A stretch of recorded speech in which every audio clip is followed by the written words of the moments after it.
Good day everybody. Today we are going to take a second stage of mitosis cell division.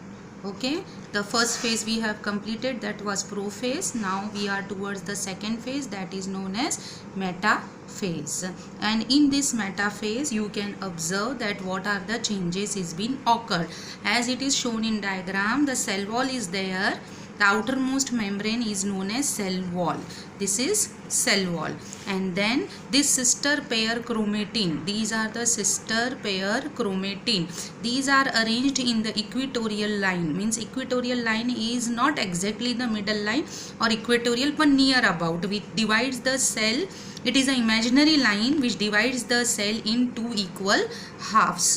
That is known as equatorial plane. Understood? Now this sister chromatin are being arranged in equatorial plane. And now what is happening exactly? Then we have seen in prophase that the centriole were divided into two halves in each opposite direction. Now this, from this centriole, the thread-like structure is being developed, and this thread-like structure is known as spindle fibers. Now this spindle fibers emerging from both the side, and they are attached to the center point of this sister chromatin, which is known as centromere. Okay? And now the nuclear membrane is completely disappeared. There is nothing, no appearance of nuclear membrane. So these are the changes which is occurred in a metaphase. And now exactly after metaphase, the next phase is anaphase. Now we are towards the third phase of mitotic cell division. These are the phases in karyokinesis. Understood? Now it is a third step of karyokinase. नाम तो आने दे. Karyokinase. Now in this phase, this is anaphase. This is the third phase of your karyokinase, that is anaphase. In this anaphase, this is anaphase. In this anaphase you can observe what is exactly happened. This the sister chromatin are being divided in two halves, and they are moving towards the two opposite poles, and due to the stretching of the spindle fiber, and this looks like a bunch of bananas. This is the changes occurred in anaphase. Understood? And these are known as daughter chromatin. Daughter chromatins. Now we are towards the next phase. Next phase is, or you can say last phase of mitotic cell division of karyokinase, that is telophase.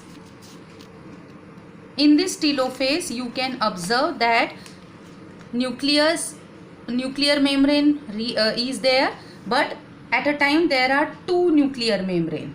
Understood? The two halves are being divided. They are again thread-like, converts into thread-like structure. This is chromosome or chromatin or sister chromatin gets converted into thread-like structure, and in each nucleus there is nucleolus. This is nucleolus. This is nuclear membrane, and this is thread-like structure, and there is generation of two daughter nucleus. Understood? This is the last phase of karyokinase of mitotic cell division. After karyokinase, the second stage is cytokinase. Cytokinase comprises of only single step. That is, there is a formation of notch between the, this is the cytoplasmic division. That's why the name is cytokinesis, means the division of cytoplasm. In this, the notch like structure is there. This is the notch. Notch is nothing but the depression between the cell, due to which the two daughter nucleus get separated, and slowly this notch deepens and there is formation of two different cells. means from one cell you have now two daughter cell. After the completion of this separation, means this notch deepens slowly and cytoplasm separates. Now two different cells will be generated, and these two cells is nothing but two daughter cell, and these two daughter cell from one cell, one parent, from single parent two daughter cells are being generated. So this is the mitotic cell division. Now this mitotic cell division is required for growth and development of the body, and then in emaciated body means regeneration, or degraded body again regain is known as emaciated body. Wound healing means if you are injured, you have some wounds, cuts, and bleeding is there, and slowly there is a formation of skin, and that is nothing but by mitotic cell division, and also for the formation of blood cells. So this is the end of mitotic cell division, and in next video we will discuss about meiotic cell division.